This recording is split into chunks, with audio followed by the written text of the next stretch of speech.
Hello friends, வணக்கம். இன்றைக்கி நம்ம பிரியாணி அரிசி வச்சு நம்ம ஒரு பாயாசம் செய்யலாம்.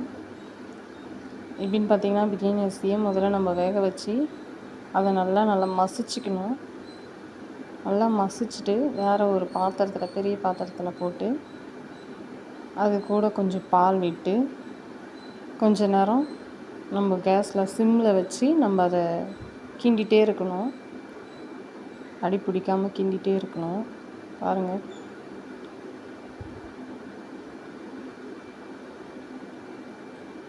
அது கொஞ்சம் திக்காக ஆகும். அதுக்கப்புறமா நம்ம சர்க்கரையை ஆட் பண்ணலாம்.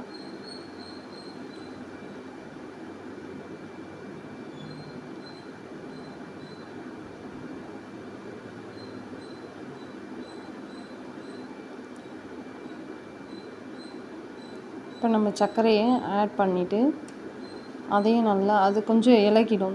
நம்ம சர்க்கரை போட்டவுடனே அது கொஞ்சம் தண்ணி ஆகிடும். கொஞ்ச நேரம் அப்படியே அதையும் கொதிக்க விடணும். சிம்மிலே வச்சு செய்யுங்க.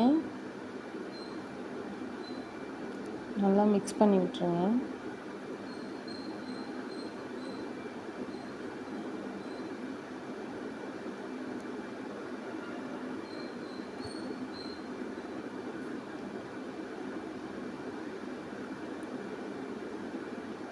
அப்புறம் பார்த்திங்கன்னா, கண்டென்ஸ் மில்க் எதுக்காக பார்த்திங்கன்னா, அந்த அரிசியும் பாலும் ரெண்டும் பைண்ட் ஆகிறதுக்காக நம்ம கண்டென்ஸ் மில்க் கொஞ்சம் விட்டு கலந்துக்கணும்.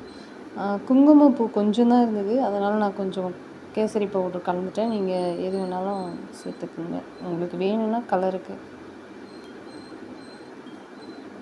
அப்புறம் பாதாம் நெய்யில் வறுத்து அதை போட்டுக்குங்க. நான் நெய்யும் கொஞ்சம் எக்ஸ்ட்ரா விட்டேன். பாருங்கள், நம்மளோட பாயாசம் எப்படி வந்திருக்கு பாருங்கள். எவ்வளோ திக்காக செம்ம சூப்பராக இதை கீருன்னு சொல்லலாம். நம்ம இது வந்து பாய் வீட்டில் செய்கிற பாயாசம். இது பிடிச்சிருந்தால் லைக் பண்ணுங்கள், ஷேர் பண்ணுங்கள், சப்ஸ்கிரைப் பண்ணுங்கள் ஃப்ரெண்ட்ஸ். மறக்காமல் இதையும் ட்ரை பண்ணி பாருங்கள். அப்பளத்தை இந்த பாயாசத்தை கூட மிக்ஸ் பண்ணி சாப்பிடுங்க, செம்ம டேஸ்ட்டாக இருக்குது. மறக்காதீங்க, சப்ஸ்கிரைப் பண்ணுங்கள் ஃப்ரெண்ட்ஸ். தேங்க்யூ.